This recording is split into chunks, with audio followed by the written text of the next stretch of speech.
அவர்கிட்ட அம்மா பற்றி எல்லா விஷயங்களும் சொல்லி அவர் அம்மாவுடைய திருவுருவத்தை செய்யறதுக்கு சம்மதிச்சார். அதன் பிறகு அவர் வந்து ஒரு குறிப்பிட்ட டைமுக்கு நீங்கள் எனக்கு கொடுங்க, நான் வந்து இதற்கான ஒரு பளிங்கு கல்லை முதல்ல நான் தேர்ந்தெடுத்து அதை நான் தயார் பண்ணி ரெடியாக வைக்கிறேன். அந்த டைமில் நீங்கள் வாங்க, கல்லை பார்த்துட்டு நீங்கள் ஓகே சொன்னீங்கன்னா நாங்கள் அதுக்கப்புறம் பணியை ஆரம்பிக்கிறேன் அப்படின்னு சொல்லிட்டு எங்களை வழி அனுப்பி வச்சுட்டாரு. நாங்கள் வந்த பிறகு அவர் கிட்டத்தட்ட ஒரு 3 மாதத்துக்கு எந்த ஒரு தகவலும் எங்களுக்கு சொல்லவில்லை. அதன் பிறகு நாங்கள் அவர்கிட்ட ஃபோனில் பேசும்போது இல்லைங்க அப்படின்னு சொல்லி இன்னும் கல் கிடைக்கல, நான் தகவல் சொல்கிறேன் அப்படின்னு சொன்னாங்க. அதன் பிறகு ஒரு கடிதாசி ஒன்று எழுதினார் அவர். என்னன்னா ஹிந்தியில் எழுதினார். அதை வந்து நாங்கள் மொழிபெயர்த்து படித்து பார்க்கும்போது அதில் என்ன அவர் எழுதியிருந்தாருன்னா, நீங்கள் சொன்ன விவரங்கள் எல்லாம் கேட்ட பிறகு எனக்கு இந்த குருவின் திருவுருவம் செய்யறதுக்கு தைரியம் வரவில்லை. எனக்கு வந்து இதில் வந்து செய்ய முடியாதுன்ற ஒரு நிலையில் நான் இருக்கிறேன். அதனால் நீங்கள் கொடுத்த ஆர்டரை வந்து நீங்கள் திருப்பி பெற்றுக்கோங்க அப்படின்னு சொல்லி வருத்தத்துடன் எழுதியிருந்தார். நாங்கள் வந்து என்ன இவர் இப்படி சொல்லிவிட்டாரு அப்படின்னு சொல்லிட்டு மறுபடியும் நாங்கள் ஃபோனில் பேசுகிறோம். அவர் ஃபோனில் பேசும்போது சரிங்க எனக்கு கொஞ்சம் டைம் கொடுங்க அப்படின்னு சொல்லி அவர் மறுபடியும் டைம் கேட்டார். அதன் பிறகு ஒரு நாள் அவரே ஃபோன் போட்டார் எங்களுக்கு. ஃபோன் போட்டு, ஐயா அம்மாவுடைய அந்த உங்கள் குருநாதருடைய உருவம் வந்து எனக்கு கனவுல வந்தது. அவங்க வந்து என்னை வந்து பார்த்துட்டு ரொம்ப அருள் கொண்டு என்னை வந்து கருணையோடு என்னை ஆசீர்வதிக்கிற மாதிரி ஒரு பார்வை பார்த்தாங்க. பார்த்துட்டு எனக்கு வந்து ஆசீர்வாதம் பண்ணாங்க. அதை வந்து எனக்கு ரொம்ப மகிழ்ச்சியோடு நான் அதை வந்து நான் இது பண்ணிக்கிட்டேன், அனுபவிச்சுட்டேன். அதனால் உங்கள் பணியை வந்து நான் நல்லபடியாக செய்கிறேன் அப்படின்னு சொல்லி அவர் எங்களுக்கு ஃபோனில் சம்மதம் தெரிவித்தார். அதன் பிறகு நாங்கள் வந்து அந்த கல் கிடைச்சிது அப்படின்னு ஒரு தகவல் சொன்ன பிறகு நாங்கள் மறுபடியும் ஜெய்ப்பூருக்கு போகிறோம். ஜெய்ப்பூருக்கு போகும்போது நான் என்னுடைய குடும்பத்தில் மனைவி, அதே மாதிரி ஸ்டுடியோக்கார் அவருடைய மனைவி பெரியவங்க, அந்த அம்மாவும் அவங்களும் வந்திருந்தாங்க.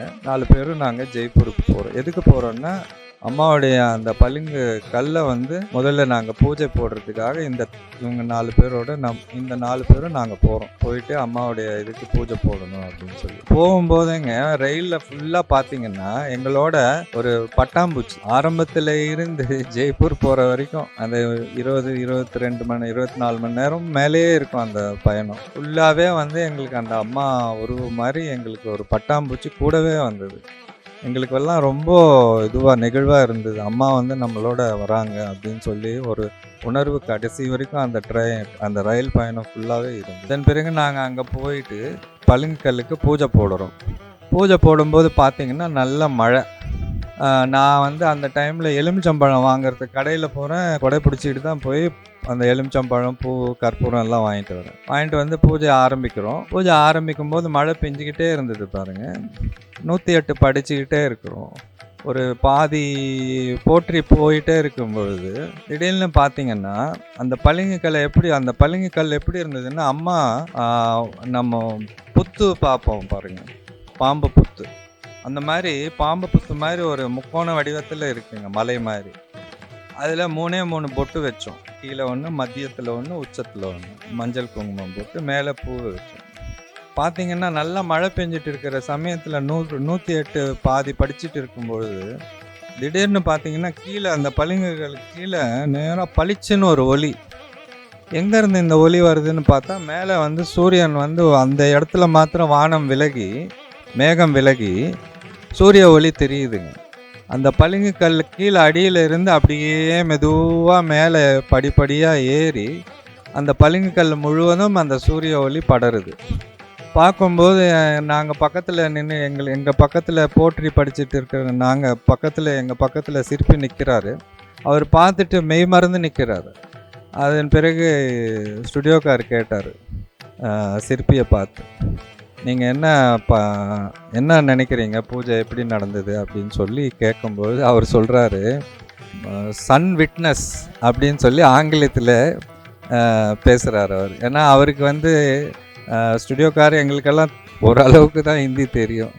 ஆனால் அவர் வந்து ஆங்கிலத்தில் அவர் சன் விட்னஸ், இங்கே வந்து ஆல்ரெடி மழை வருண பகவான், மழை, மற்றபடி காற்று எல்லாம் இங்கே பூஜையில், நெருப்பு எல்லாமே இருக்குது, சூரிய பகவானும் வந்து இந்த பூஜையில் கலந்துக்கிறாரு அப்படின்னு சொல்லி அவர் அந்த மாதிரி ஒரு சன் விட்னஸ் அப்படின்னு ஒரு வார்த்தையில் சொல்லி ரொம்ப சந்தோஷப்பட்டாருங்க.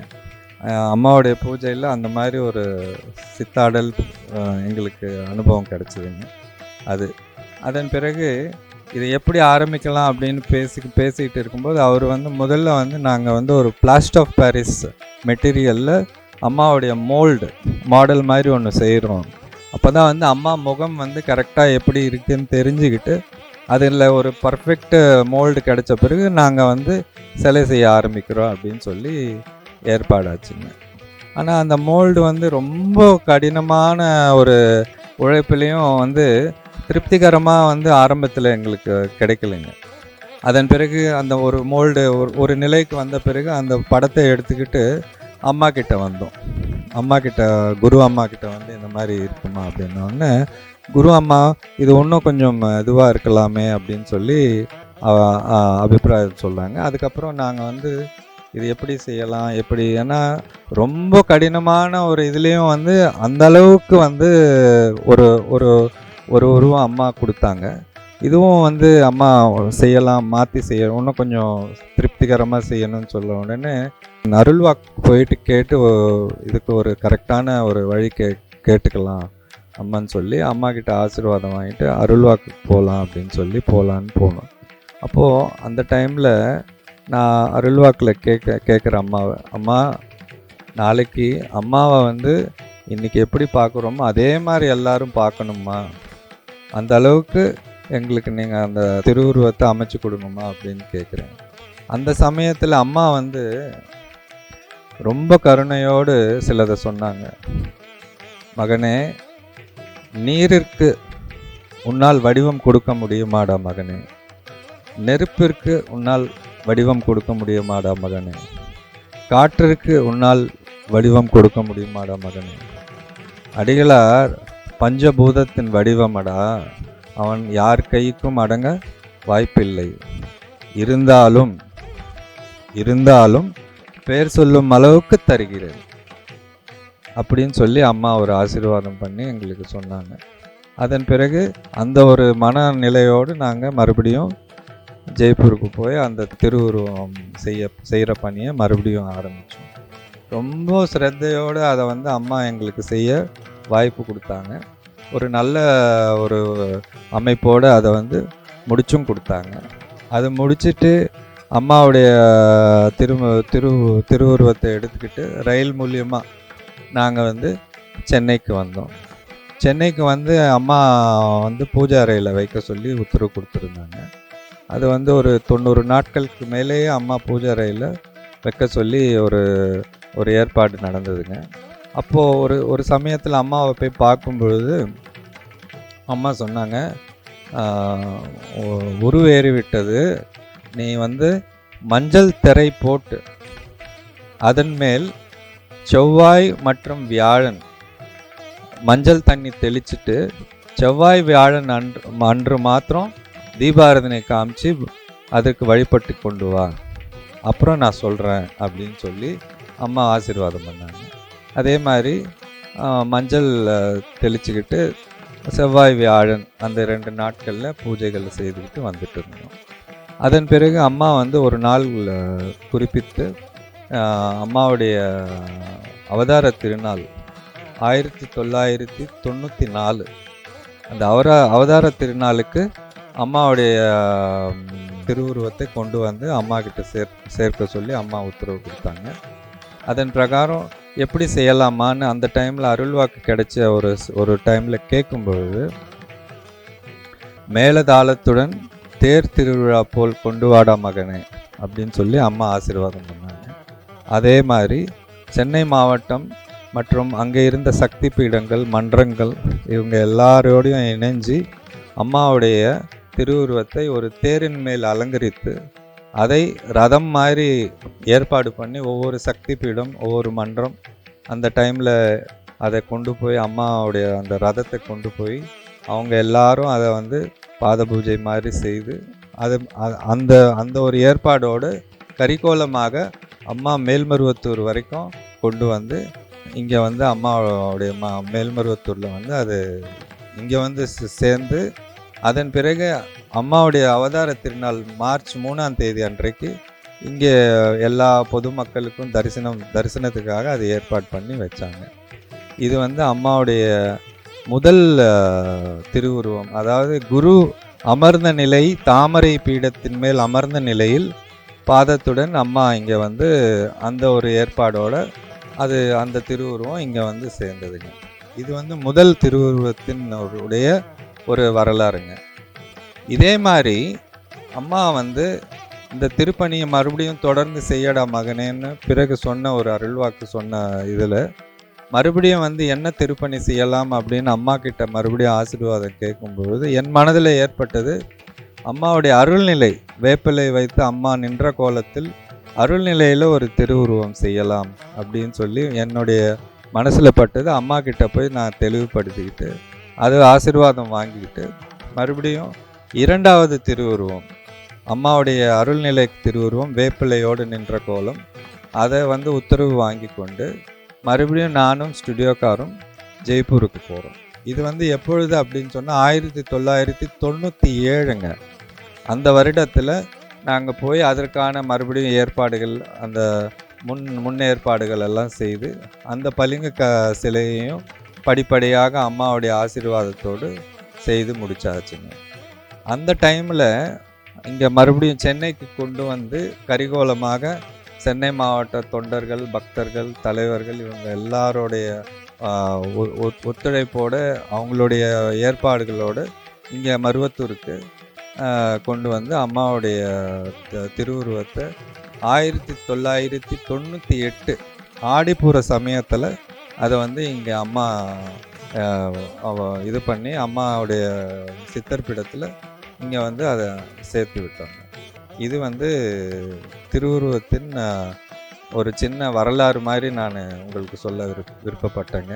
இதில் இன்னொரு விஷயம் என்னன்னா, இந்த 2 திருவுருவம் செய்து நடக்கிற சமயங்களில் அம்மா பல அற்புதங்கள் எங்களுக்கு ஏற்படுத்தி காமிச்சாங்க. அதில் முக்கியமானது ஒன்றுன்னா, அம்மா அந்த வேப்பிலை கோலத்தில் நின்ற கோலத்தில் கரிகோலமாக வரும்பொழுது எண்ணூர் சக்தி பீடம் அங்கே வரும்போது அம்மாவுடைய அந்த தேரில் இருக்கிற அந்த பளிங்கு திருவுருவம் வேப்பிலை மாத்திரம் எல்லாம் வெள்ளையாக இருக்கிற அந்த பளிங்கு திருவுருவம் வேப்பிலை மாத்திரம் பச்சை நிறத்தில் மாறி காமிச்சது அம்மா. எல்லாருமே அதை பார்த்தாங்க. அது ஒரு அனுபவம். 2வது முக்கியமான அனுபவம், முதல் குரு திருவுருவத்தில் கரிகோலம் ஆரம்பிக்கிற சமயத்தில் கரிகோலம் எப்படி ஆரம்பிச்சதுன்னா, அம்மாவுடைய மூத்த மகன் அன்பு சக்தி பெரியவர் அவர் வந்து ஆரம்பித்து வச்சாங்க. இங்கே வந்து சின்னவர் இளைய சக்தி அவர் சின்னவர் அவர் வந்து இங்கே மருவத்தூரில் வந்து அதை வரவேற்று அந்த கரிகோலத்தை நல்லா சீரும் சிறப்புமாக செய்து கொடுத்தாங்க. அந்த அம்மா திருவுருவத்தை அந்த தாமரை பீடத்தின் மேல் வைக்கும் பொழுது அம்மாவுடைய 2 கண்களில் இருந்தும் கண்ணீர் மாதிரி வந்ததுங்க. எங்களுக்கெல்லாம் வந்து ரொம்ப என்ன சொல்கிறது, ஒரு ரொம்ப ரொம்ப ஒரு இதுவான ஒரு சூழ்நிலை எங்களுக்கு அந்த அனுபவம் அம்மா கொடுத்ததுங்க. அது எதற்காக என்ன இதெல்லாம் எங்களுக்கு அந்த எந்த டைம்லையும் அது புரியலை. ஆனால் அம்மா கண்ணில் இருந்து 2 கண்ணில் இருந்தும் கண்ணீர் வந்தது. அதுதான் அது ஒரு பெரிய அனுபவம் எங்களுக்கு கிடைச்சது.